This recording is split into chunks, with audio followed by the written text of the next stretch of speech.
En Cams, partie 2, avec un téléphone qui tombe et une connexion peut-être moins pourrie que tout à l'heure. Voilà. Hop, on va attendre un petit peu que tout le monde revienne. Je me suis déplacée, ce sera peut-être beaucoup mieux là où je suis. C'est ça, c'est la magie du téléphone, on ne capte jamais rien. C'est beaucoup mieux ailleurs.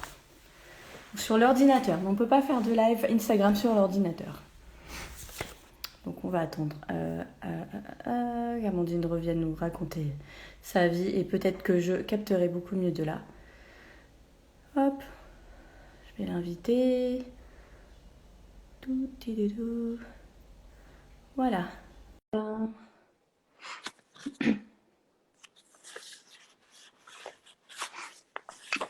Voilà. Et on est parti.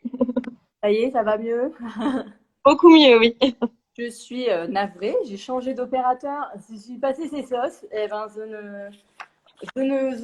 ne valide pas. Donc voilà. Donc j'ai déménagé, j'ai redémarré. Enfin bon, voilà, c'est super. Pourquoi on peut pas faire ça sur l'ordi? Je sais pas. Après, monsieur, Oui. faire sur Twitch, non, non, non, c'est mieux. Enfin, bon. Bon, du coup, on va peut-être attendre que les gens reviennent un petit peu, ouais. Ça vous permet d'aller faire pipi, de prendre un thé. Coucou Cassandra. Et de revenir pour la deuxième partie de l'émission. Salut. Ah, il y a mes copines de promo qui sont là. Bonjour tout le monde. Il y a ma famille qui est là. Bonjour famille de Chris.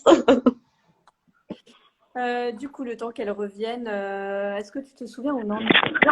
Tu parlais de tout.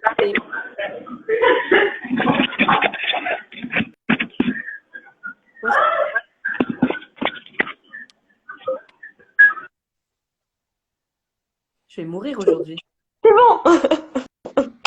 C'est bon. Ouais, je sais, c'est Insta. C'est bon? Je vais arrêter de crier peut-être?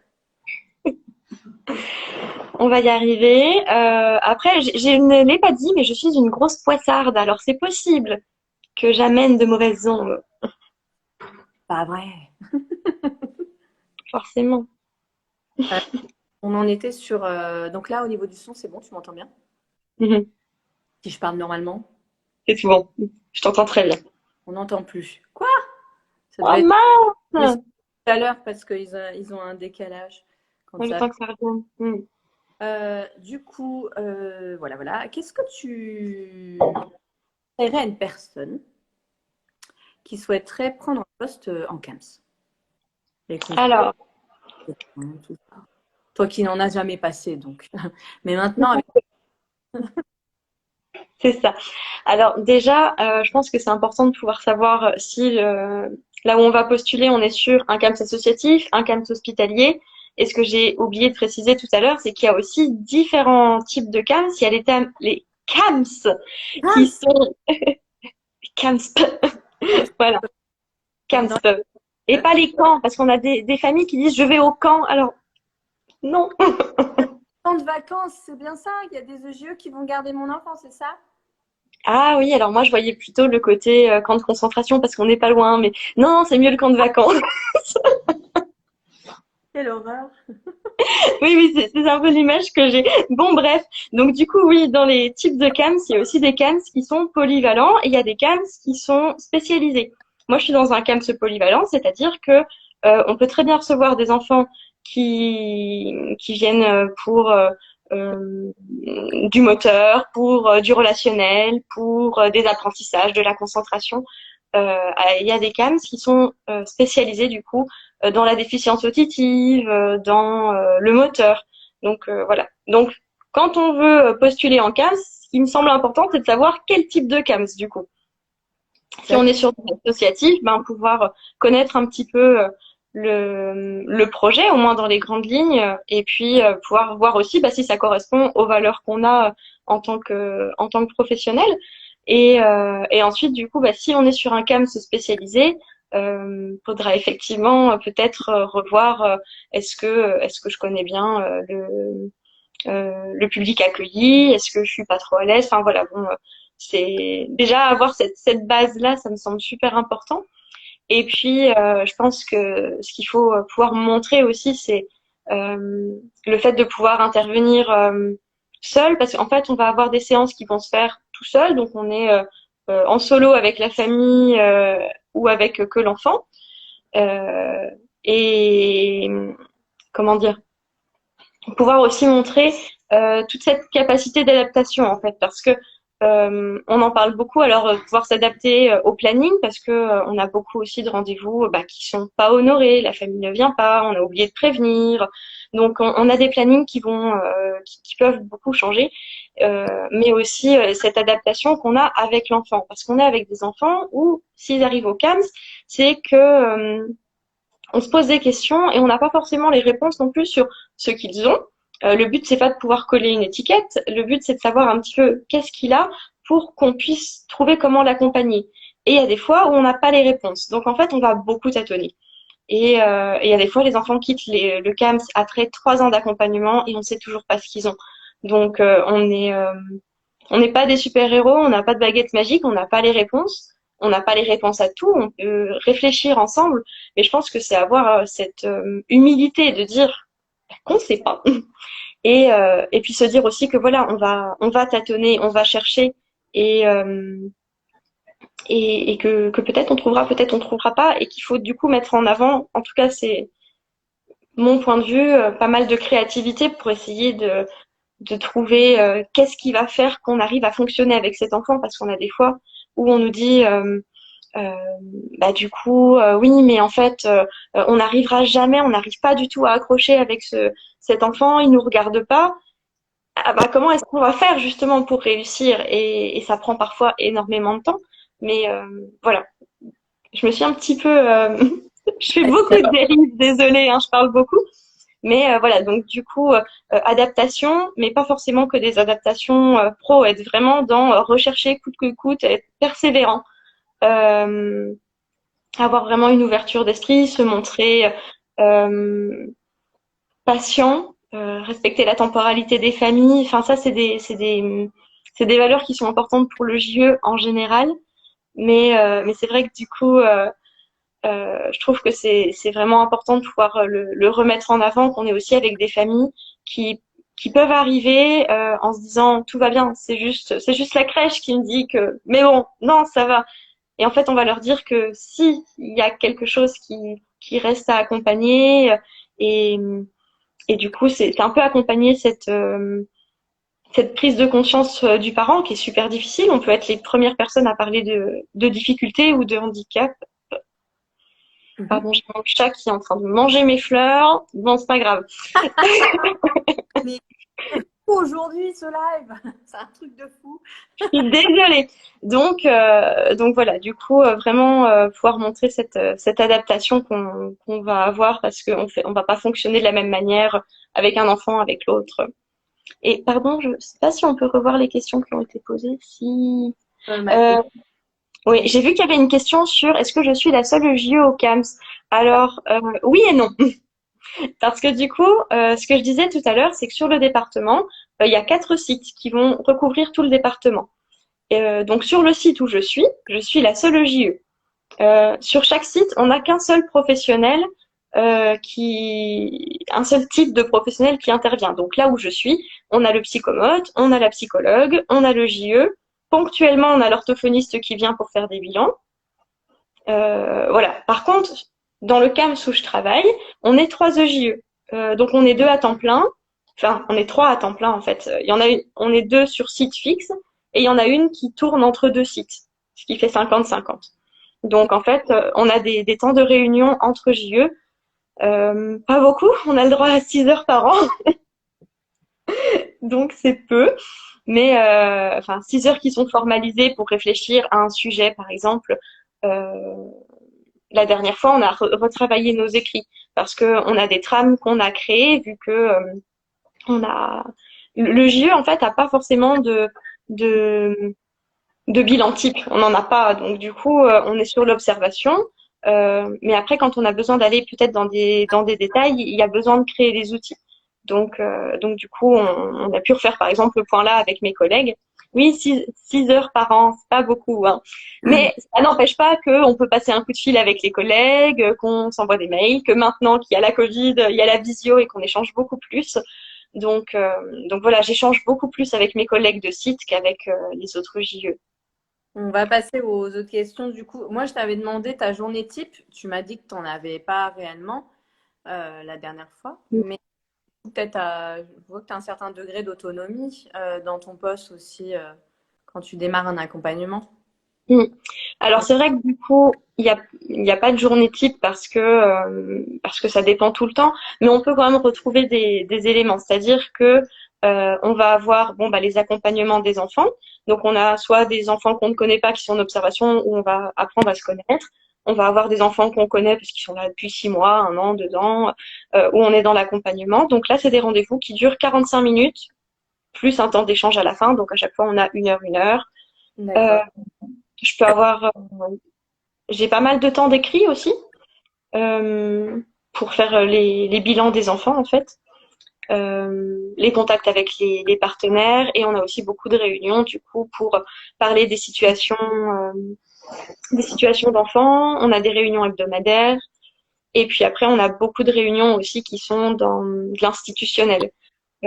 Où là, on va reparler projet de service, on va reparler des protocoles, on va reparler voilà, dans tout ce qui est qualité en fait. Parce que j'ai 3 casquettes en fait au CAMS. J'ai la casquette JE, j'ai la casquette référente qualité et j'ai la casquette comment dire, je fais partie de l'équipe mobile d'appui à la scolarisation qui vient d'ouvrir dans les Vosges. Il y a Ah, beaucoup de choses au CAM. C'est compliqué en fait de tout remettre en peu. Il y a plein de missions différentes c'est et je hyper, n'ai pas parlé de tout. hyper riche, beaucoup de missions et heureusement, on capte bien cette fois. Mais il n'y a Ça jamais, va, oui. il y a jamais autant de questions durant un live, j'avoue. Alors, Euh, je vais essayer de tout reprendre, mais c'est vrai que c'est. Athéro, ce qu'on a déjà dit, donc j'ai mis la première partie déjà en ligne. Comment accompagnes-tu les enfants? Comment se passe une séance? Ok. Dis-moi, Oui. c'est quoi qui te fait te lever le matin? Je dirais que c'est vraiment le contact en fait que je vais avoir avec les enfants.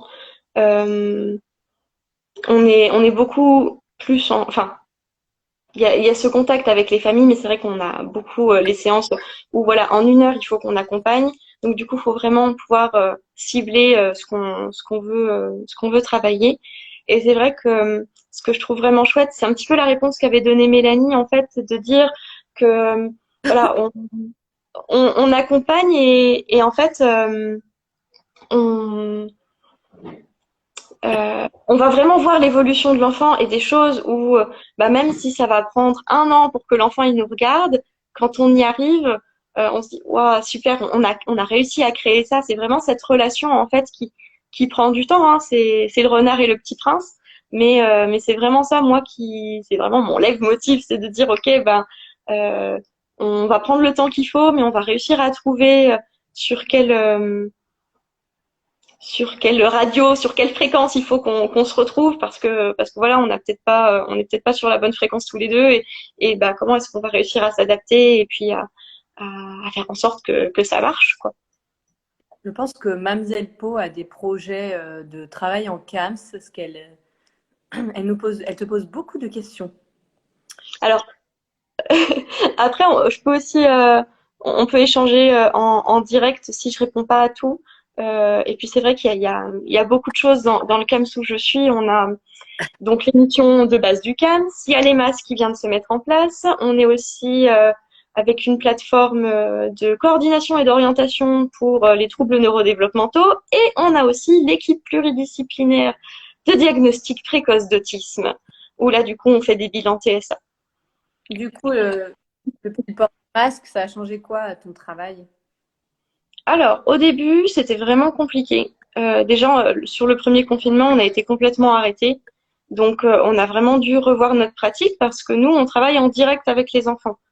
Et là, on n'avait plus les enfants. Faire une visio avec un bébé de 3 mois, ça ne sert à rien. Donc du coup, on était beaucoup plus avec les parents à partir de leurs observations. Donc il y a vraiment eu ce travail-là qui a été fait de dire, OK, vous avez quoi à la maison? Ah, il n'y a pas de jeu à la maison. Euh, On va prendre une boîte à œufs. Ah, vous mangez pas d'œufs. Euh, vos crayons de couleur, les feutres, vous avez que des stylos. Eh ben, on va prendre le stylo rouge et le stylo noir, hein, c'est pas mal, on va commencer comme ça. Donc, on s'est un peu pris une grosse claque, en fait, avec le premier confinement, où on s'est rendu compte que voilà, les familles avaient pas forcément de matériel aussi. Et du coup, ça a été assez compliqué parfois de trouver bah, comment est-ce que j'adapte, comment est-ce que je propose, expliquer au téléphone comment faire des stimulations pour encourager un enfant à regarder, à suivre un objet, compliqué.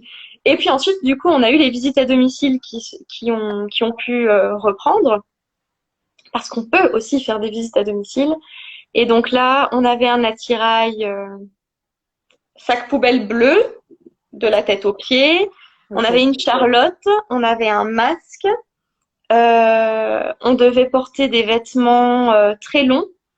Et, Donc, ah, je ressemblais à un extraterrestre. Tu vois, dans Retour vers le futur, quand oui. Marty il arrive dans... Voilà, on voyait juste ça. Et du coup, les enfants, clairement, on en a, ils hurlaient parce qu'on faisait flipper. Donc, on a essayé de trouver d'autres choses pour que Ça ce fait soit un un peu plus sympa. peu, Moi, j'ai fait de la peinture, voilà. ça fait un Euh, peu post-apocalyptique. ouais, franchement, on faisait peur. Je me sentais mal, moi, dans ma tenue.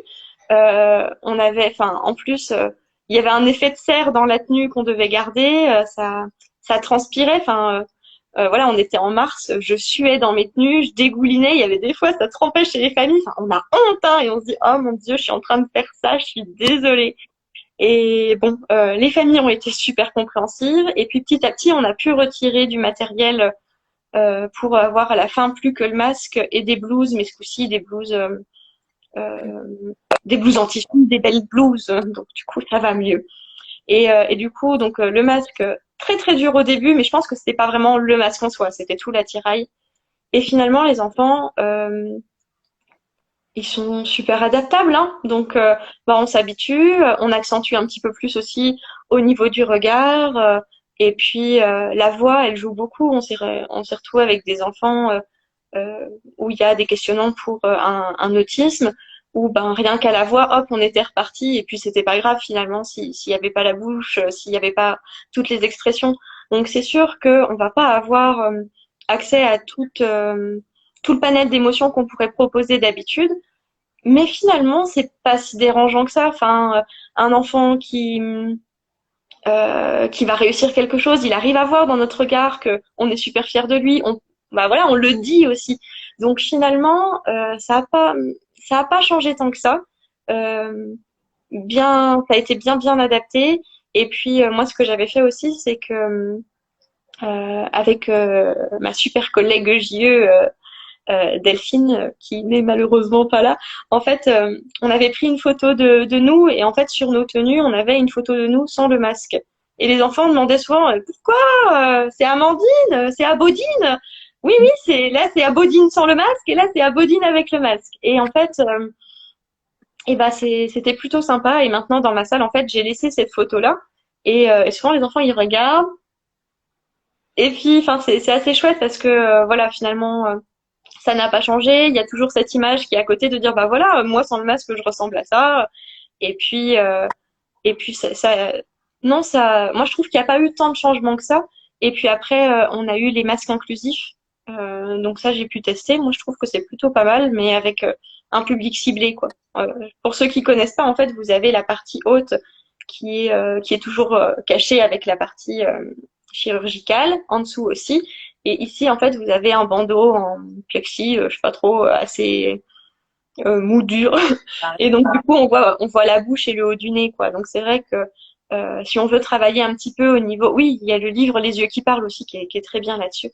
Et, euh, et donc, voilà, en fait, pour avoir un petit peu accès à la bouche, le masque est sympa parce que là, avec les enfants qui ont plus de mal ou ceux que je connais pas, les bébés où ça peut faire un petit peu peur, euh, ça marche bien. Mais c'est super chaud, ça refait de la buée, donc faut pas trop l'utiliser tout le temps. Il y a justement le livre Les yeux qui parlent. Je crois que c'est Carmen, Salade Doudou Tétine qui va. bientôt sur sa page, donc restez connectés. Pourquoi les masques inclusifs? Pourquoi ce mot? Oh là là. Alors, pourquoi ce mot? Parce qu'en fait, le masque inclusif, il est fait par l'APF France Handicap. Et l'APF France Handicap, le mot d'ordre de l'association, c'est inclusion. Et donc, du coup, on est sur quelque chose d'inclusif parce que il y a aussi cette idée avec les personnes qui sont sourdes, euh, pouvoir lire sur les lèvres, parce qu'en fait, du coup, quand je lis sur les lèvres, et ben là, c'est super compliqué. Donc, de pouvoir avoir accès à la bouche, au-delà de l'accompagnement avec les enfants pour avoir accès aux émotions, c'est aussi avec certaines personnes pouvoir lire sur les lèvres. On a une maman au CAMS qui lit sur les lèvres et ça n'a pas toujours été facile du coup bah, pour se faire comprendre et puis pouvoir échanger ensemble. Comme on dans le chat, j'ai raté des trucs marrants. Quel est ton Disney préféré? Allez, Mulan, sans hésitation. il y a la team VEJE qui est connectée. Ouais, cool. Yeah. Comment es-tu formé aux différents handicaps? Car en formation, on voit que très très peu de choses. Mais justement, tu parlais tout à l'heure de ça, du handicap. C'est pas vraiment ton public, enfin, pas spécialement, quoi. Oui, alors en fait, je reparlerai peut-être de la formation après, mais c'est pas que à la mode, il y a vraiment une réflexion aussi. Je reprends juste pour Monsieur J, parce que on va pas parler d'intégration, mais on parle bien d'inclusion. Alors les EJE, ils sont très pointilleux sur les mots, et je trouve que c'est vraiment important aussi d'utiliser les bons termes, de pas dire que l'enfant il est porteur de handicap ou il souffre de handicap. Ah là là! Non, l'enfant il est ou la personne est en situation de handicap. Enfin voilà, c'est utiliser tout du aussi le bon vocabulaire. Donc bref, pardon, je reviens du coup sur la question avec le handicap. En fait, les enfants qui viennent au CAMS, il y en a qui ont déjà un diagnostic qui est posé, où là, du coup, on travaille avec des personnes qui sont en situation de handicap, qui ont une notification MDPH. Et on a aussi des enfants, MDPH, faut traduire pour ceux qui connaissent pas. pardon, Maison départementale des personnes handicapées. Voilà. Thank Ah, you. de rien. Et donc, du coup, on a des enfants aussi qui viennent sans notification où on ne sait pas ce qu'ils ont, qui vont ressortir du CAMS avec, enfin voilà, où on va savoir que du coup, il y a un handicap qui est posé. Et il y en a d'autres, ils arrivent sans, ils repartent sans parce que on n'a pas forcément de handicap. Et, et en fait, du coup, moi, la formation que j'ai eue, c'est vrai que à l'IRTS, on aborde les différents handicaps un petit peu par-ci, un petit peu par-là. Voilà. Si on veut vraiment se spécialiser, effectivement, on va nous demander beaucoup de travail personnel, de lecture. Après, moi, dans les études que j'ai faites, on nous demandait sur la dernière année de nous spécialiser sur un point particulier. Il y en avait, c'était la protection de l'enfance. Coucou Karine, je crois que tu es là. Il y a eu voilà les situations précaires, le handicap, et je ne me souviens plus des autres. Honte à moi. Et donc du coup, moi, j'avais pris l'option handicap. En fait, là, on avait un mois de rencontres avec différentes structures où on était de nouveau remélangés avec des éducateurs spécialisés, des assistants de services sociaux et puis les EJE. Et c'était super intéressant parce qu'en fait, on n'était pas que centré non plus sur enfance et handicap. C'était vraiment un mois de formation intensif, entre guillemets, sur le handicap en général. On a visité des foyers d'accueil médicalisés, où là, du coup, on est vraiment avec un public adulte. Euh, et, et en fait, ces enfants qu'on accompagne, qui sont petits, bah, ils grandissent, ils peuvent se retrouver dans ce type de structure. Donc, c'était super intéressant de pouvoir voir le handicap en général. Voilà. Dis-moi, une question plus légère, une question que tu vas aimer, je pense. Mhm. Si tu devais te comparer à un personnage de fiction, ce serait. Dans tous les cas, Alors, professionnellement parlant, attention. eh ben, j'ai pas mal réfléchi parce que je voulais quelque chose qui soit un peu dans ce côté bidouille, parce que je trouve que c'est vraiment important pour moi. Et en fait, j'ai pensé à Tilt. Je sais pas si ça parle à tout le monde, Tilt, dans Mille et une pattes, cette petite fourmi. Ouais, c'est une fourmi. Ouais, c'est ça, qui en fait a l'esprit un petit peu en nébuleuse et en fait qui qui va réussir à créer des choses hein, avec une feuille et une goutte d'eau et qui a vraiment cette idée de ouais, il y a un peu ce côté un petit peu savant fou, je trouve, avec lui, qui me plaît bien. Et puis, ouais, il défend ses idées avec vraiment beaucoup d'ardeur et ça me parle bien. Donc, Tilt, j'aime bien Tilt, moi. Ça fait tilt dans ta tête. Tout à fait, c'est ça. Du coup, quoi, tes valeurs, les valeurs qui guident ta pratique en ce moment? Qu'est-ce qui est important pour toi? Alors, coucou Julie, j'ai ma première stagiaire au JE qui vient d'arriver. Ouh, elle est En là-haut. direct de la Réunion. Ah, c'est mignon. Ouais. Il y a Alors, du coup, aujourd'hui, bonne- les lags, il y a du monde. finalement. Alors après, oui, au niveau de mes valeurs, donc bon, il y a vraiment l'adaptation, ça je pense que c'est vraiment super important pour moi et de pas être dans cette adaptation en général, mais d'adapter vraiment à la personne. Et c'est ça l'inclusion, c'est pas l'autre qui s'adapte, enfin c'est pas une personne qui s'adapte à la société, c'est la société qui s'adapte à chaque personne. Donc ça c'est vraiment super important pour moi. Euh, Il y a beaucoup de douceur, je crois, aussi. Cette empathie et cette écoute, en fait, de le respect de bah, là où vous en êtes actuellement. Et puis, bah, peut-être que moi, je vois d'autres choses, mais bah, si c'est pas la priorité, c'est pas la priorité. En fait, votre priorité, c'est, je sais pas, c'est que là, du coup, il arrive à à manger ses frites tout seul, bah ok, on va bosser là-dessus et puis le reste un petit peu plus tard. Mais voilà, du coup, c'est vraiment cette écoute, cette bienveillance qui pour le coup, elle est vraiment pour tous les EJE. Je pense pas qu'il y ait une valeur en particulier qui soit pas pour les EJE, mais voilà, la, la, la bienveillance, on la met à toutes les sauces et c'est dommage parce qu'en fait, ça devient quelque chose de bateau, alors que du coup, les vraies idées, c'est comment dire? Quand on dit ouais, voilà, moi ce que je mets en avant, c'est la bienveillance. Bah c'est bien, mais tellement de personnes le mettent en avant dans euh, où c'est pas forcément compris, où voilà, on l'a vraiment mis à toutes les sauces, donc du coup, bah ça perd de son sens et c'est dommage. Voilà, et puis je crois que ce qui est super important aussi, c'est de pouvoir voir la personne avant tout, de pas être sur, quand bien même il y a un diagnostic qui est posé, c'est pas l'autiste, le T21 pour trisomie 21, c'est une personne avant tout et vraiment de pouvoir garder ça en tête parce que c'est important. C'est un petit peu comme ça hein, que j'ai découvert le métier, c'était de dire ben voilà, c'est un enfant avant tout, il a besoin de jouer, il a besoin de prendre du plaisir, il a besoin de découvrir, d'explorer.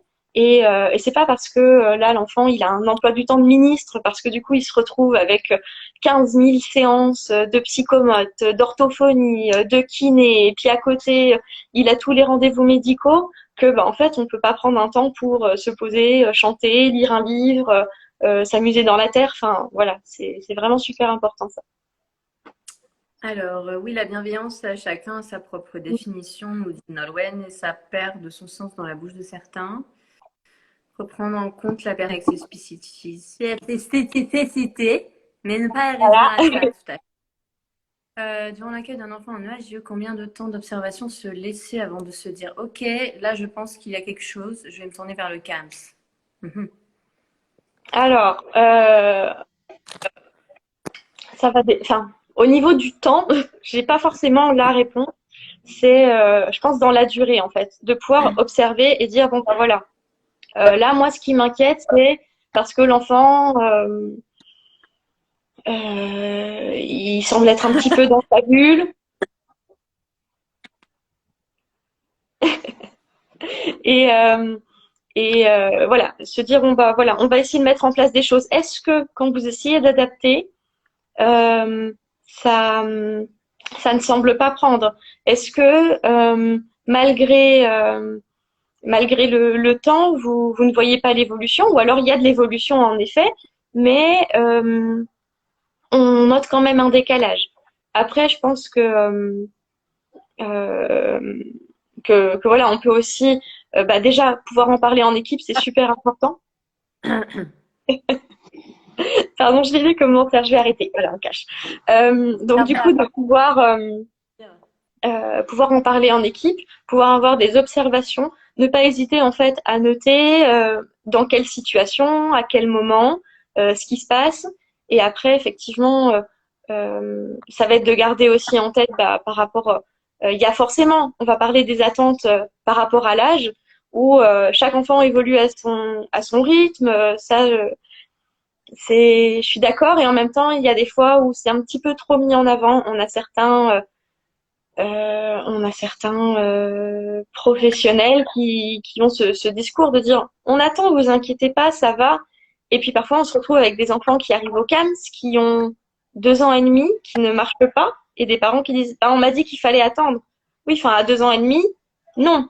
Voilà, il y a d'autres critères qui font que on doit avoir des signaux euh, en, en avance. Après, ce qui est possible aussi, ça peut être de voir avec le CAMS qu'il y a dans votre département, de pouvoir avoir du lien en fait, parce que on peut effectivement se dire bon bah là moi ça me questionne, je vais parler aux parents du CAMS, et puis on peut aussi dire bah voilà si on arrive à créer du lien entre les ESJE et le CAMS, de dire bah voilà nous quand on a besoin, est-ce que vous pouvez aussi être ressource pour ça peut être faire un point, de dire bah voilà nous en fait on se questionne, on nous parle de plus en plus d'autisme, on le met à toutes les sauces, mais en fait c'est quoi? Bah du coup est-ce qu'on peut prendre un temps et puis parler de comment est-ce qu'on va repérer l'autisme chez le petit, parce que ça peut à partir de 1 an il y a des tests qui existent, des tests normés pour pouvoir le faire. Donc voilà, on peut aller rechercher ses ressources auprès du CAMS et puis de dire voilà, moi en fait, là j'observe cet enfant, il est comme ci, comme ça, vous en pensez quoi?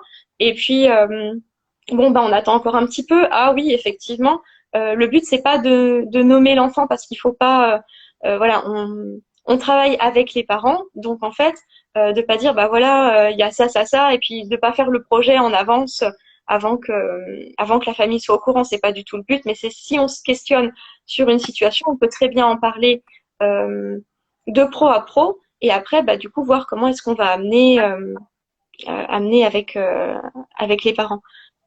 Oui, l'enfant, chacun a son rythme et à petite dose. Oui, c'est ça, parce que du coup, c'est vrai, c'est pas parce que à 12 mois, il a pas dit son premier mot que du coup, on sort le branle-bas de combat. Il y a d'autres choses qu'il faut avoir en tête. Et ce qui est important aussi, je pense, avec le CAMS, c'est de se dire que on n'est pas juste sur un critère. En fait, c'est quand on va commencer un peu à les multiplier. Ah, il fait pas ci, là, ça semble être en retard. Voilà. Quand on a un cumul, c'est là aussi où du coup, on peut se dire bon bah on n'est pas euh, peut-être que à faire un petit point, ça pourrait faire du bien. Je sais pas si je réponds à la question du coup. Que si, on s'égare et quand même que si. Hop. Ça bug encore? Non, c'est bon. Il y a encore des questions? Bah, allez-y. Alors, puis au niveau du CAMS, on peut aussi avoir des groupes. Mais c'est pareil, ça va dépendre des situations. Parce que, par exemple, là, actuellement, on a un enfant où je me dis, ah, un petit groupe, ce serait vachement bien. Parce que aller vers l'autre, c'est compliqué. Comment est-ce que je fais une demande? Mais en fait, ben, si j'ai un enfant qui a ce profil, il faut qu'il y en ait d'autres. Et si bah il y a pas, enfin le but c'est pas de dire bon bah voilà on veut faire un petit groupe, on va mettre tous les enfants et puis hop on va former un petit groupe. Voilà, on va faire en fonction du sens que ça, puis en fonction bah des des différents profils qu'il y a sur un instant T. Donc on a déjà eu des fois où on avait 3 petits groupes qui tournaient en même temps avec différents objectifs.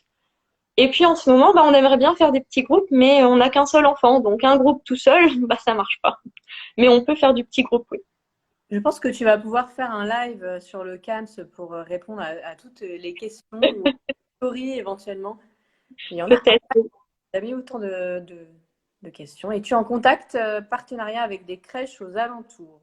Oui. Donc du coup, en fait, quand les enfants sont chez nous, on va toujours proposer un contact avec les crèches. Si les parents nous disent non, on ne peut pas contacter les crèches. Donc on a des fois, c'est pareil pour les écoles, où on a l'école qui dit oui, mais vous m'avez pas contacté. Oui, parce que la famille, elle ne veut pas qu'on vous appelle. C'est rare, mais c'est possible. Mais du coup, oui, on va avoir des contacts où le but, c'est vraiment de pouvoir faire un point. Bah voilà, moi, ce que j'observe en individuel, et comment ça se passe avec les autres enfants? Vous avez des questions? Et donc, on peut en reparler. On peut aussi aller directement dans la crèche pour, par exemple, faire une observation. J'ai déjà eu une fois où, en fait, la crèche me disait, oh là là, mais en fait, on va arrêter parce qu'on n'y arrive pas du tout. Donc, nous, on pense mettre fin à l'accompagnement parce que c'est plus possible. Oh, j'arrive! Et donc, du coup, là, c'est un petit peu branle-bas de combat pour dire non, non, non, il faut qu'il reste à la crèche, cet enfant, on en a besoin. Et, et donc, du coup, essayer de voir avec eux, de dire, OK, bon, bah voilà, là, moi, je me mets en observation dans un coin et puis on va voir comment ça se passe. Et puis essayer de voir directement avec l'équipe, ok, bon bah le moment là c'est super compliqué, est-ce qu'il faut revoir, peut-être qu'ils viennent à un autre moment parce que là ils se retrouvent qu'avec des tout petits, c'est pas adapté. Essayer de voir avec eux. Et ce qui est possible aussi, c'est de faire carrément une séance en crèche. On a déjà eu une petite fille où en fait, quand elle venait à la crèche, au CAMS, c'était en fin de journée, elle était KO et en fait elle dormait. Donc du coup faire une séance d'une heure avec un enfant qui dort, C'est très utile. voilà. Non, ça Donc en fait liminal. c'est ça. Donc, ce qu'on avait proposé, c'était en fait que on se déplace directement à la crèche pour profiter de l'éveil de l'enfant. Et puis, bah là, on a pu travailler et c'était super chouette, travailler avec les professionnels, voir aussi avec les autres enfants qui allaient vers elle. Et toi, t'es qui et pourquoi t'es là? Ah bah hop, on en reparle. Donc non, c'est super intéressant. C'est pour ça où on n'a pas vraiment de modèle type d'accompagnement. Enfin, si, mais après, on est vraiment adaptable quand, voilà, on peut faire des séances à domicile, on peut aller à la crèche. Et puis là, on est en train de travailler au niveau du partenariat parce que on travaille avec les crèches, mais pas assez à notre goût. En fait, on va travailler avec eux, ben, quand on a une situation en commun. Et c'est dommage parce que, alors après, on manque de temps des deux côtés aussi. Mais l'idée, c'est vraiment de pouvoir revoir ce partenariat pour que on se bloque du temps et de dire, OK, ben, on peut faire des points. Vous avez des questions, même si on suit pas l'enfant, on peut quand même échanger, faire un point ensemble. Et puis après, peut-être qu'à terme, ça peut être un partenariat avec une convention où les familles qui viennent en EAJE sont au courant qu'il y a un partenariat qui existe avec le CAMS, même si peut-être ils vont jamais rencontrer les professionnels. Au moins, on entend parler du CAMS. Et puis, au moins, si j'ai des questions, bah, déjà, je vais me tourner vers les professionnels qui accompagnent mon enfant. Mais je sais aussi qu'il y a cette option-là où s'il y a besoin de faire un point qui soit plus plus fin avec différents professionnels qui soient spécialisés, bah du coup il y a cette option-là. Donc l'idée c'est aussi de se faire un petit peu mieux connaître à terme, mais c'est un grand projet qui est en cours chez nous et qui marche très bien dans l'Alsace d'ailleurs. Donc on a le modèle de l'Alsace qui fonctionne au top. Et si tu devais envisager autre chose que le CAMS, t'irais où? Pour le moment c'est difficile parce que en fait je voyais un peu le CAMS comme la structure que j'obtiendrai quand je serai vieille. Et puis en fait je l'ai obtenue direct et je me dis bon ben voilà je pensais pas du tout pouvoir travailler tout de suite. Les Et pré-retraites. ouais, c'est ça. Et du coup, je suis super contente. Et en fait, j'ai déjà ma chef qui m'a posé la question et je lui ai dit, ben, je sais pas. Après, moi, j'ai toujours été intéressée aussi par la formation. Après, je sais pas. Mais je crois que ce que j'aurais bien aimé aussi, c'est pouvoir travailler dans des instituts d'éducation sensorielle, en fait. Il y en a pas près de chez moi, donc ça voudrait dire déménagement et puis changement de vie un petit peu, mais c'est vraiment une structure, je pense, qui m'aurait intéressée. Depuis toute petite, je m'intéresse à la langue des signes et je crois que c'est quelque chose que j'aurais bien aimé pouvoir euh, vraiment approfondir mes connaissances et puis voilà, c'est quelque chose qui m'aurait bien plu, je pense. Un projet pour la suite, langue des signes éventuellement. Tout à fait. C'est un projet qui est en cours en fait. J'ai pu voir avec ma direction, on est en attente de d'organisation pour la formation. Mais en fait, l'idée, ce serait de pouvoir faire des ateliers éveil et signes. Je ne sais pas si tout le monde connaît, c'est Isabelle Cotenso qui s'en occupe. Et en fait, donc on est vraiment on n'est pas sur de la langue des signes avec des enfants, on est vraiment sur de la communication gestuelle. Enfin, euh, bah forcément, je n'ai plus le terme, c'est vraiment pas bien. Mais du coup, de pouvoir être dans l'échange, utiliser les mots et amener quelques signes qui sont issus de la langue des signes française, mais on va pas utiliser toute la syntaxe de la langue des signes parce qu'on est vraiment sur une langue à part entière, quoi. Parle pas du macathon? Non, le Makaton, moi j'ai un collègue qui est formé au Makaton, mais j'ai jamais eu de formation dessus. Et après, c'est vrai que par rapport aux signes, alors moi j'ai un peu grandi avec, j'en fais depuis que j'ai 7 ans.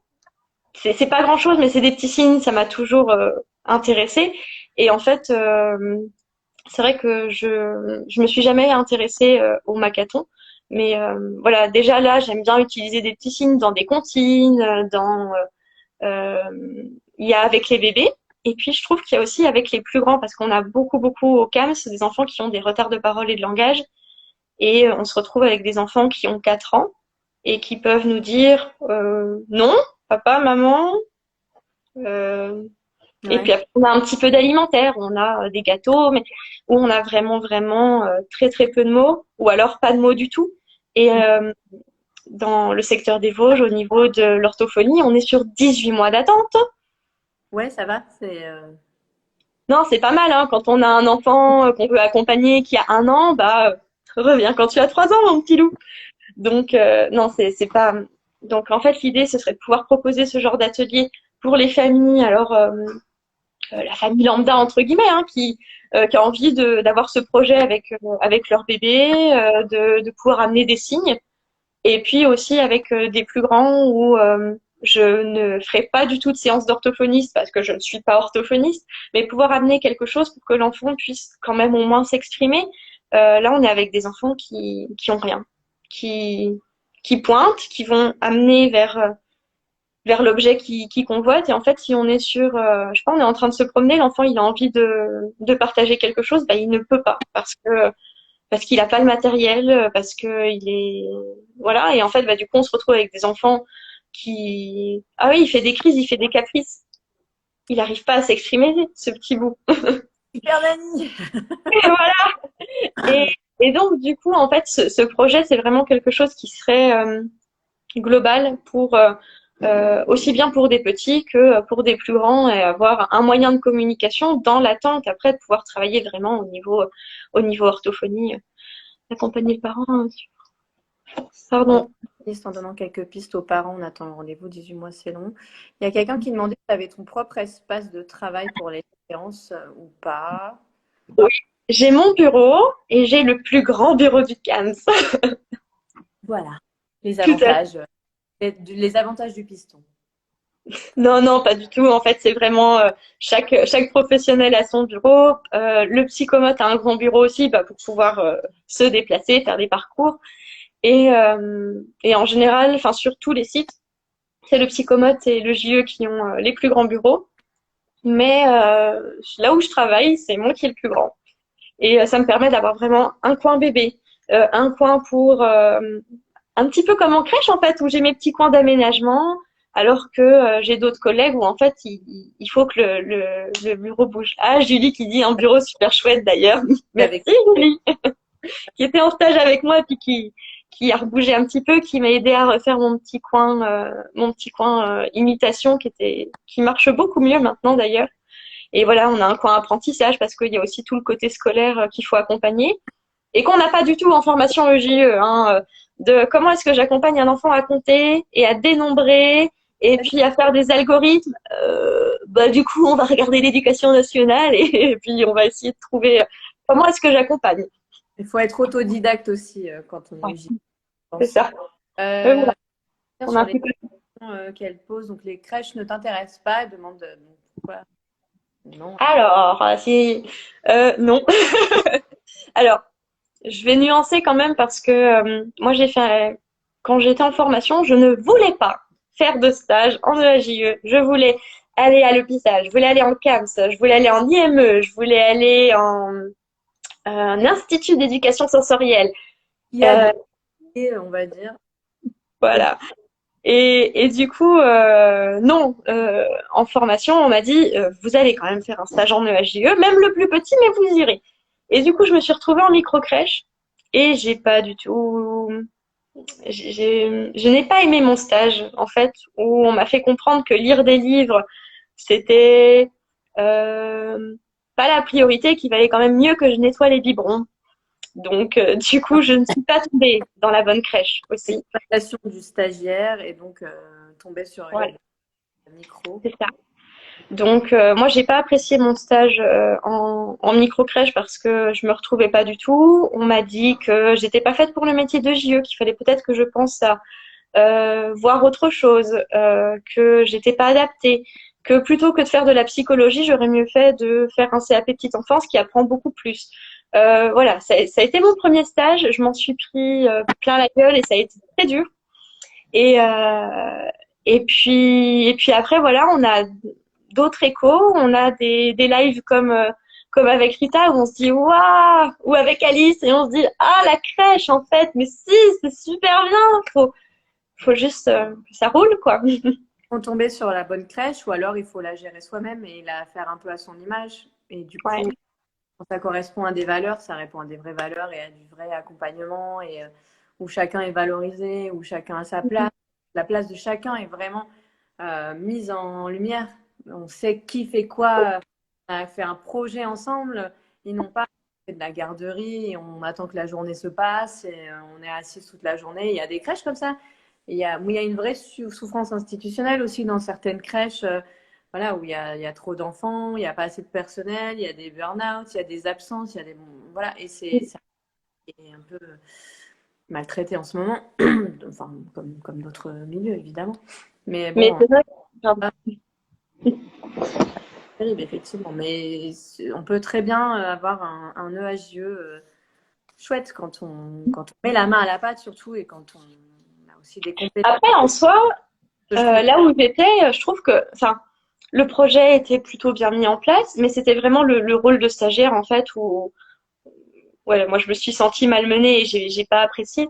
Mais après voilà, maintenant quand on va enfin avec l'expérience que j'ai maintenant où je vais dans d'autres crèches, je me dis ah ouais non bah ça c'est chouette, ça fait du bien en fait.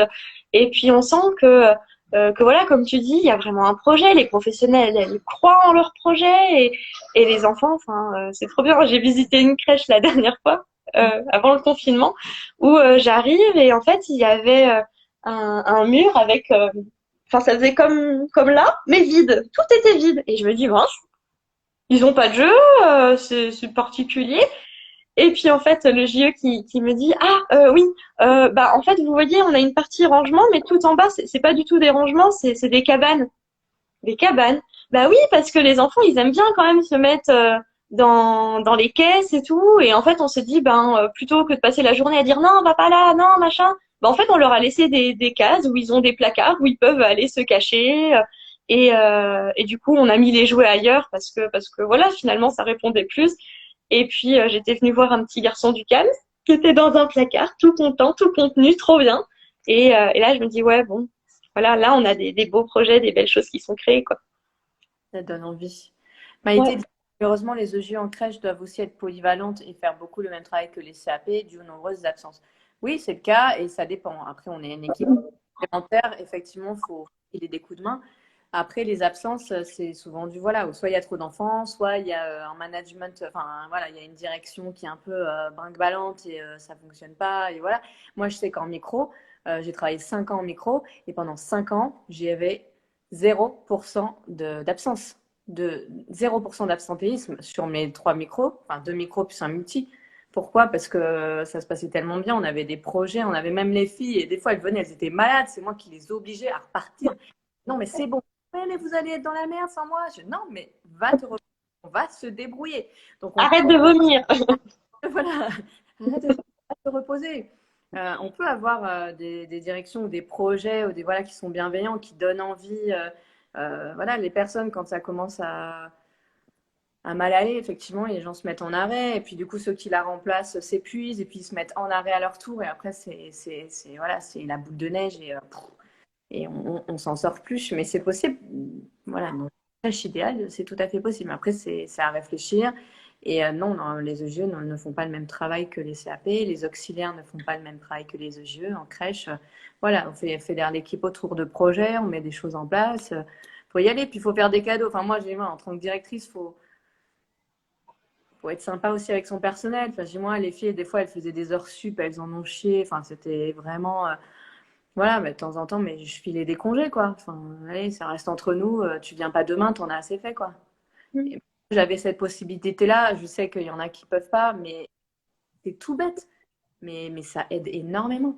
C'est aussi compliqué en microcrèche parce que le gestionnaire ferme beaucoup les portes pour des projets innovants et souhaite uniquement accueillir un maximum d'enfants. Oui, c'est-à-dire que voilà, on a des grosses boîtes. Enfin, je sais que on avait la boîte où j'étais avant, on avait un projet de, il fallait faire du 110, du 112%, au lieu du 100% requis par la PMI au niveau des accueils des enfants. Donc voilà, on demande d'accueillir 13 enfants au lieu de 10 tous les jours, surtout du lundi au vendredi de 8h à 19h. Non, non, voilà. Donc effectivement, je sais qu'il y a des professionnels qui ne veulent pas aller dans certaines structures. Il manque, voilà, il y a des souffrances, il y a des violences institutionnelles, il y a un manque de reconnaissance, manque de valorisation. Donc voilà, c'est encore un autre sujet. On peut en débattre une autre fois si vous voulez. Oui, 13 en micro. Mais oui, il y a des directrices qui le faisaient. Hein. Si elles le faisaient, elles gagnaient un voyage en plus. Hein. En plus, elles avaient la carte. C'est comme Tupperware. Voilà. Je suis allée en voyage. Je l'avais eu le petit voyage, mais c'était pas à cause de ça. C'était parce que j'étais trop cool et que mon chef, il avait envie de se marrer pendant le voyage. C'est pour ça qu'il m'a fait y aller. Et je préfère. Ouais, j'avais vu ça sur ta présentation, c'était chouette. Mais je préfère 100 fois aller faire un voyage pour mes compétences ou ma personnalité plutôt que d'y aller parce que j'ai rempli la crèche à 112% toute l'année. Quoi. Bon, bref, la petite carotte. Ouais, voilà. Valoriser aussi les pros, c'est très important parce qu'on dit plus facilement le négatif que le positif. Oui, tout à fait, c'est ça. Oui. Et du coup, qu'est-ce qui te révolte en ce moment, toi? Tu es directrice de crèche, Christelle? Oui, oui. Bah oui. En plus d'accompagnatrice à la VAE, je suis également directrice de crèche. Beaucoup de mal avec le terme les filles ou ma directrice. Je pense qu'il faut faire grandir le personnel. Qu'en pensez-vous? Oui, bah on ne dit pas ma directrice, hein, c'est la directrice ou les filles. Ou voilà. Mais après, moi, j'avais un côté un petit peu maternant en tant que directrice. C'est vrai que ça m'arrivait de parler comme ça. Mais bon, c'est vraiment, ça dépend. Ça dépend. Hein, d'accord.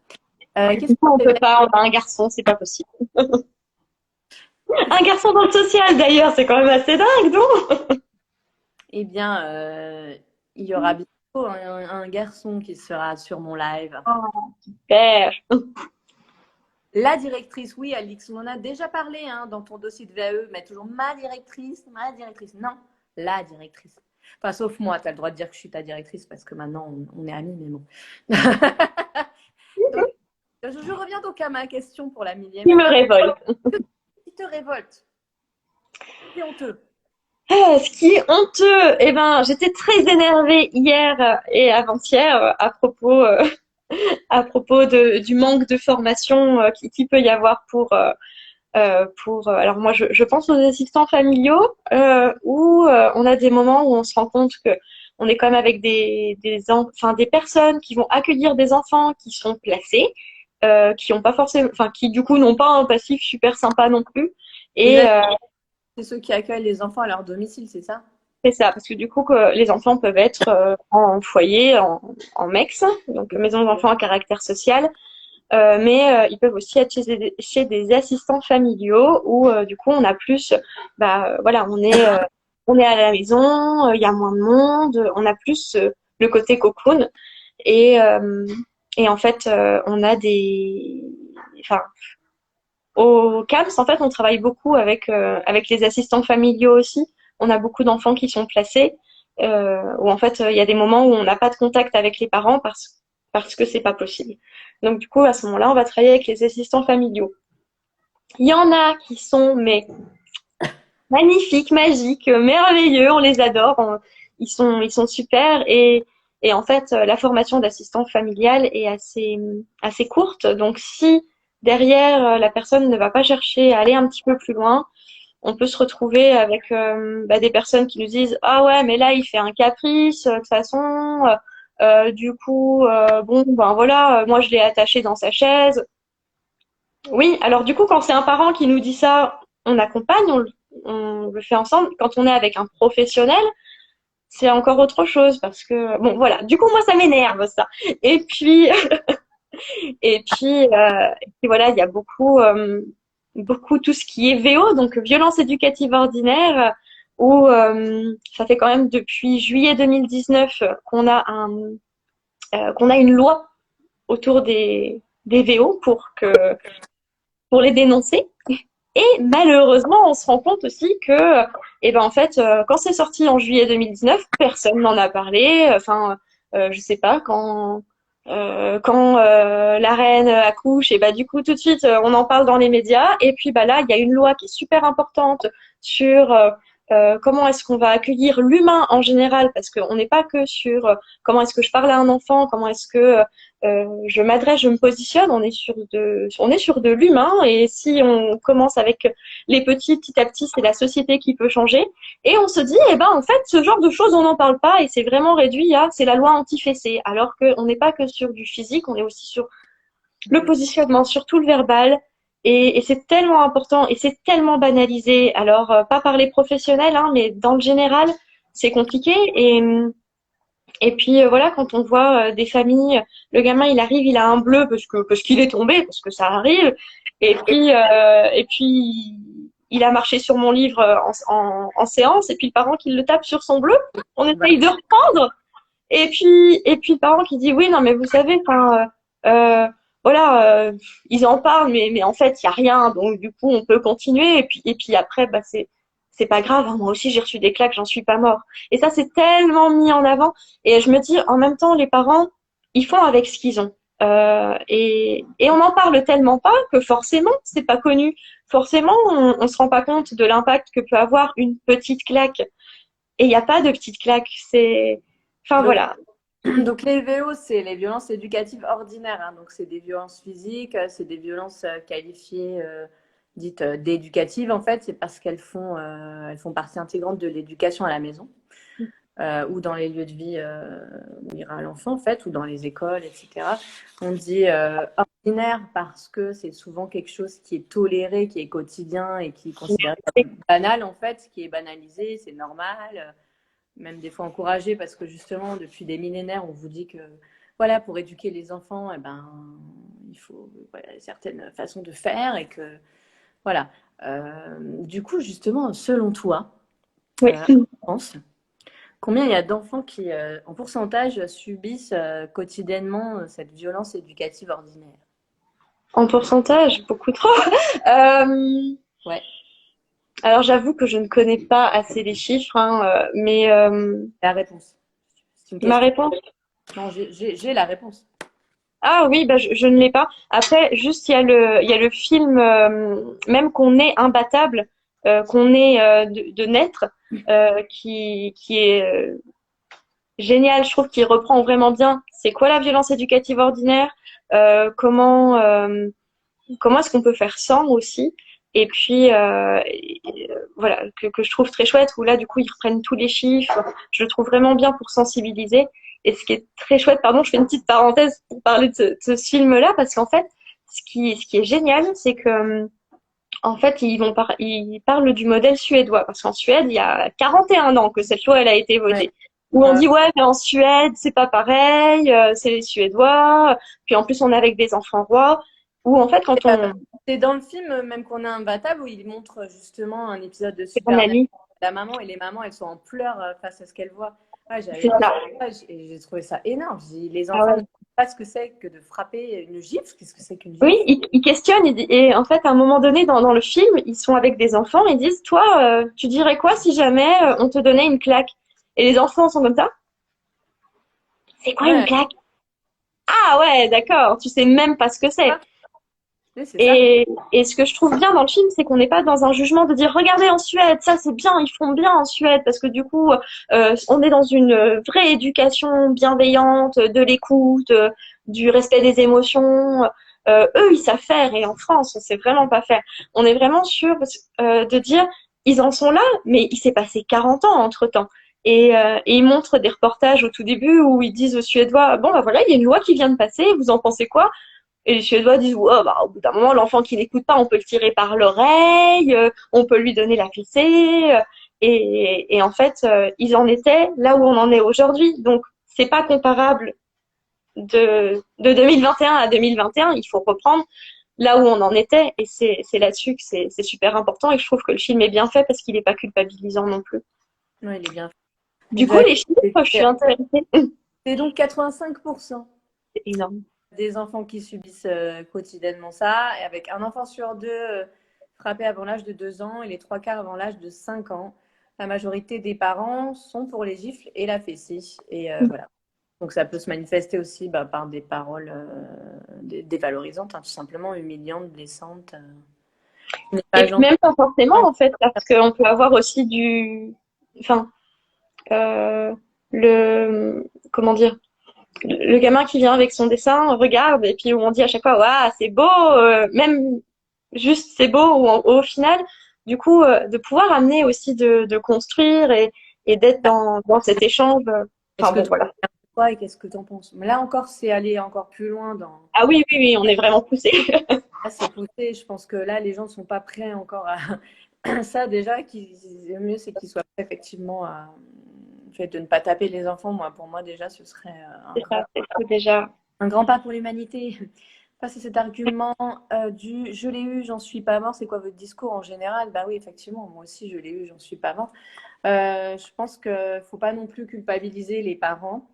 Les parents, ils ont fait, enfin moi je suis née dans les années 80, mes parents, ils ont fait du mieux qu'ils ont pu, en tout cas, avec ce qu'on leur a dit, avec ce qu'ils ont vécu eux, avec ce qu'on leur a inculqué. Donc je pense que aussi déjà, ça sert à rien d'en vouloir ou quoi à ses parents parce qu'ils ont fait comme ils pouvaient.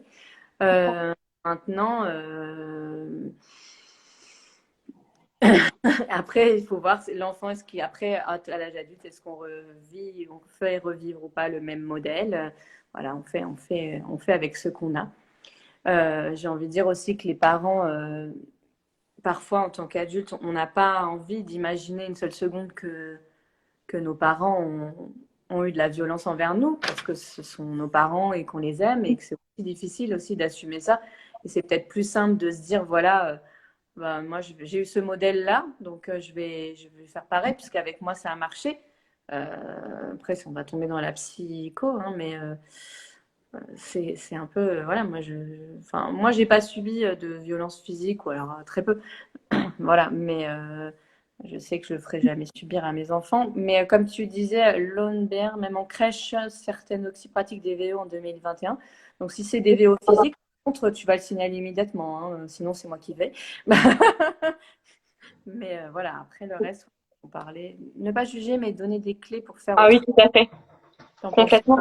Bah, c'est ça, parce que en fait, quand on amène, on se rend compte que bah tiens, j'y ai pas forcément pensé avant, et du coup, je suis en train de faire ça, mais et voilà, on n'est pas du tout dans je veux nuire à mon enfant, je prends plaisir à le frapper. Oui, pardon. Je voulais rebondir sur ce que dit Monsieur J, justement sur les représentations sociales de la violence diffèrent avec le temps.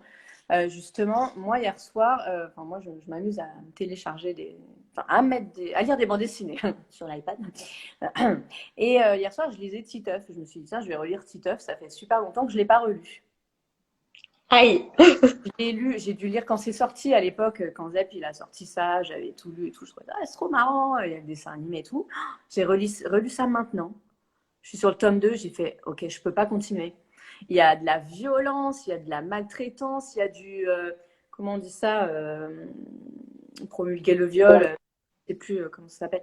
La sexualisation des personnages ou? Il y a la charge mentale, même au niveau sexuel de la maman, le père qui lui reproche, ouais, on l'a pas fait depuis longtemps. Enfin, il y a plein de trucs comme ça. La gamine qu'on oblige à montrer ses seins dans les toilettes. Enfin, j'ai trouvé ça. Et je me suis dit, oh là là, mais jamais mes enfants, je veux qu'ils lisent ça. Et je me suis dit, mais il faut retirer cette bande dessinée de... Et en fait, j'avais pas ce regard-là quand c'est sorti. Au contraire, je trouvais ça drôle. Maintenant, je trouve pas ça drôle du tout. Et j'ai pas du tout le même regard par rapport à ça. J'étais choquée en lisant ça. Je me suis dit, ben mince. Et c'est pas du tout l'image que j'en avais. Euh, donc oui, effectivement, les représentations qu'on a, ça évolue avec le temps, ça évolue avec l'âge, ça évolue avec les lectures et puis nos connaissances, nos formations et ce qu'on voit aussi. Après, ça évolue avec la société aussi, j'imagine. C'est ça aussi que tu voulais dire. Moi, j'avais eu un super échange pendant un repas familial. Tu sais, quand tu sais que tu dois pas aborder le sujet là parce que ça va partir, mais tu dis là, je peux pas, il faut que j'y aille en fait, c'est plus possible. Et du coup, pendant un repas, ça a été un peu mis comme ça sur le plateau. Et en fait, de dire, bah oui, mais voilà, on change. Chacun a fait comme il a pu. Et ce que j'avais trouvé chouette, c'était ma belle-mère qui m'avait dit, bah oui, mais en même temps, moi, j'ai grandi d'une certaine manière parce que mes parents m'ont élevée avec ce qu'ils avaient. Après, quand moi, je suis devenue maman, bah ça a changé parce que du coup, entre-temps, on avait évolué. J'ai pas élevé mes enfants comme j'ai été élevée. Et maintenant que je suis grand-mère, et ben je vois qu'on fait encore différemment. Et c'est pas pour autant que je faisais mal, que ma mère faisait mal, que ma belle-fille fait mal. Enfin, et du coup, je trouvais que c'était chouette aussi de dire, bah voilà, on prend chaque chose en son temps. Et moi, ce que j'aime bien dire aux parents, c'est que le mieux qu'on puisse faire, c'est avec ce qu'on a. Et déjà, quand vous faites de votre mieux, et ben c'est déjà top. Et après, forcément, il y a pas, on n'est jamais parfait. Il n'y a pas de professionnel parfait. Il n'y a pas de parents parfaits. Euh, et et donc, du coup, forcément, on va faire avec ce qu'on a, avec ce qu'on vit à un instant T, les connaissances qu'on a. Et bon, voilà, tant qu'on n'est pas maltraitant, euh, le mieux qu'on peut, c'est déjà bien. Et, et je trouve qu'il y a le livre aussi de Fanny Vella. Oui, Euh, même changeons d'angle. Si on changeait euh, d'angle. voilà, et si on changeait d'angle, qui est très chouette. Et c'est vrai qu'il y a une phrase que j'aime bien ressortir aussi, c'est quand on dit, bah du coup, ouais, moi j'ai reçu des claques et j'en suis pas mort. Oui, et bah du coup, moi j'ai reçu beaucoup d'amour et j'en suis encore plus fort. Voilà, je trouve que c'est une réponse qui est très bien. Mais c'est ça, exactement. Vous avez d'autres questions sur la VO? On va passer justement à ta page Instagram. Puisque dans ta page Instagram, tu parles. Donc, tu as un onglet sur Les VO. les VO. Donc, c'est donc Pommel of Good. Je vous l'ai mis tout à l'heure, je vous le mettrai en publication aussi. Tu es une EGE bidouilleuse, donc. Ça, Elle a choisi EGE option bidouilleuse. Option bidouille. tout à fait. Option bidouille. C'est quoi le but de ta page Instagram? Alors en fait, moi quand j'étais en formation, alors j'ai kiffé ma formation à l'IRTS de Reims. J'en ai des super bons souvenirs. Mais il y a un truc qui m'a énervée au plus haut point, c'est que je n'ai jamais eu d'intervention d'éducateur de jeunes enfants. Ce n'est pas normal dans une formation de JE de ne pas avoir de JE. Quand on nous a parlé de la crèche, on avait des infirmières, on avait des éducatrices spécialisées, mais on n'avait pas de JE. Quand on avait le CAMS, on avait le psychomote, mais on n'avait pas une des deux EJE qui étaient présentes. On n'a jamais eu de JE. Donc, ça m'a énervée. Voilà. Mais pour autant, c'était super parce qu'on avait des échanges, on pouvait aussi rencontrer des EJE, mais c'était pas eux qui intervenaient, c'était pas eux qui nous faisaient le cours. Et puis quand on allait dans des structures spécialisées et qu'on parlait des EJE, on avait des directeurs qui disaient et quoi? EJE? Mais non, parce qu'en fait, nous, on accueille des enfants, oui, mais du coup, ils ont plus de 2 ans, donc ils sont propres et ils savent manger tout seuls, donc on n'a pas besoin de JE. Très bien. Merci, au revoir. Et puis en plus, on cherche des personnes qui soient professionnelles, qui savent faire des écrits et puis faire des projets.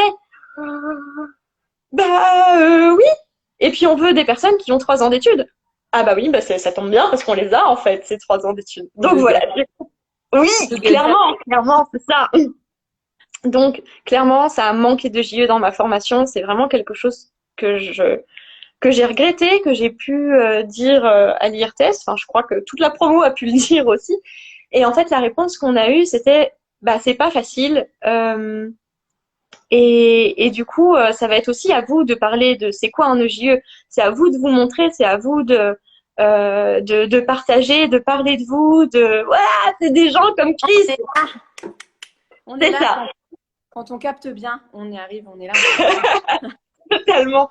Mais du coup, voilà. Donc j'ai eu cette réponse de dire, faut que vous vous montriez, faut montrer que le JE, il n'est pas là pour changer des couches et remplir des biberons. On n'est pas là pour nourrir un tube digestif. Personne n'est là pour remplir un tube digestif, qu'on soit JE ou pas. Donc en fait, mais même dans la promo, on avait eu dès le début, c'était des liens qu'on avait pour être avec toutes les autres promos où on était mélangés. On a eu des travaux sur pour casser les représentations. C'était super chouette. Et quand on arrive en 3e année et qu'on nous dit, je comprends pas, là on est en formation handicap, pourquoi il y a les EJE? Parce que enfin, peut-être que je vais vous blesser, mais vous donnez pas que le biberon. Oui, là, tu me blesses du coup. Donc oui, on va reprendre. Et bah, c'est bien qu'on ait pu reprendre avec ces personnes, mais elles étaient en 3e année de formation.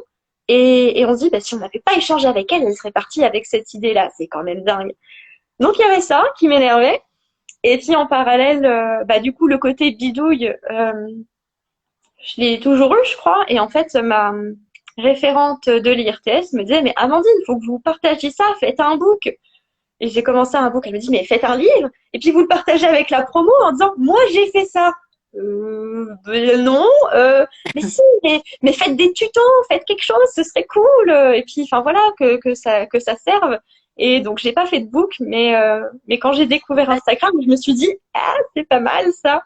Et, et oui, on joue aussi. Bah voilà, hein, moi, j'ai des jeux chez moi. Je sors du travail où j'ai joué et je reviens et je rejoue. Je suis diplômée de 2016, donc j'ai fait les études de 2013 à 2016.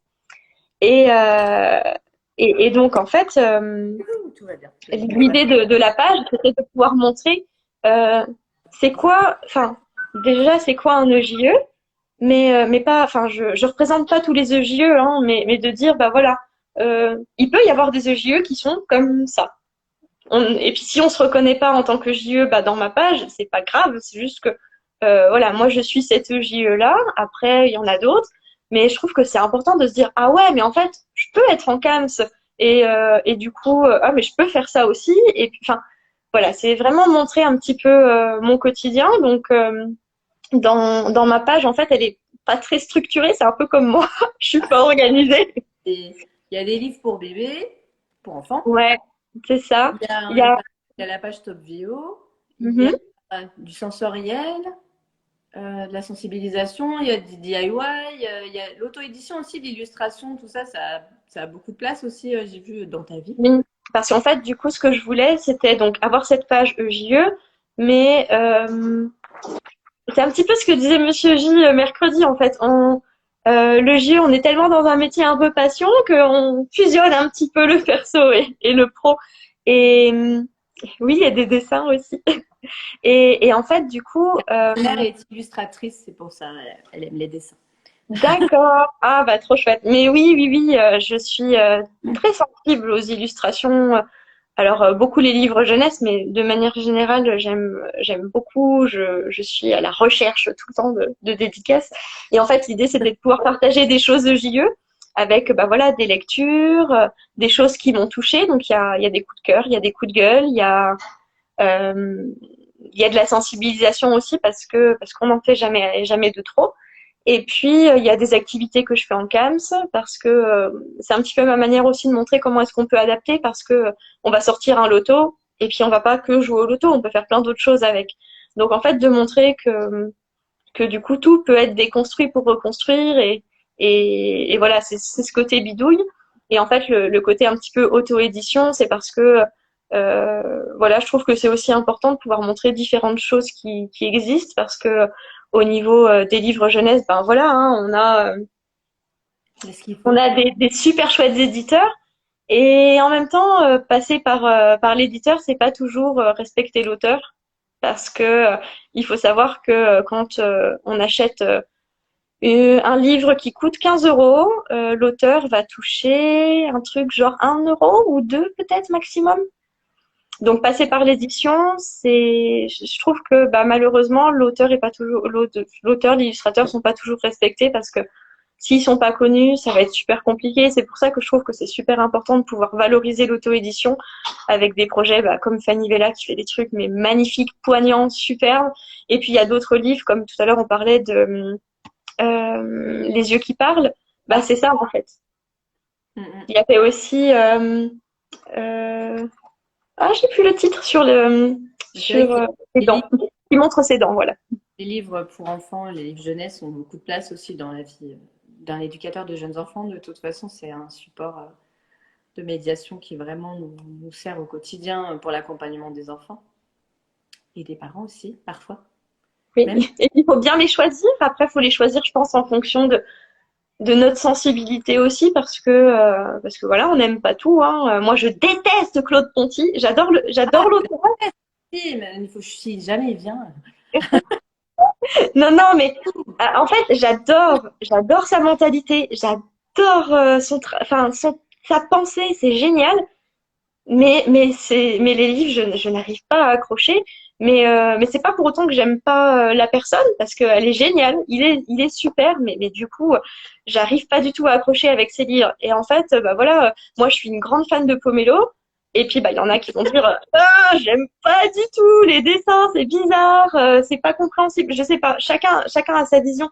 Donc je pense que c'est ça aussi. C'est pas parce qu'on dit ça c'est un coup de cœur, il est génial, que forcément le livre est bien. Enfin, c'est propre à chacun. Et après, voilà, faut un petit peu se connaître aussi. Qu'est-ce que j'aime bien? Et puis, il y a des fois aussi où on va lire des livres qu'on n'aime pas du tout. Mais les enfants en raffolent tellement qu'on dit, bon, on va trouver autre chose. Il faut leur lire 3 fois, 4 fois, 1000 fois. Ils adorent et ils rigolent toujours au même passage. Mais c'est chouette, du coup. On finit par l'aimer aussi. Et les connaître par cœur. C'est ça. Oui. Je crois que nous allons pouvoir clôturer ce live d'aujourd'hui. Merci beaucoup de tout cet échange qu'on a eu ensemble. Voilà, ça m'a fait plaisir enfin de t'interroger sur ton travail en CAMS parce que je ne connaissais pas du tout moi non plus. C'est pour ça que c'est plus dans l'écoute aujourd'hui qu'autre chose. Je parle beaucoup, je suis désolée. Hein. Non, pas du tout, non. Je pense que Alima a trouvé son maître. Enfin, je pense que si vous faites un live, toi et Alima, je pense que ça va durer au moins 10h30 et je plaisante.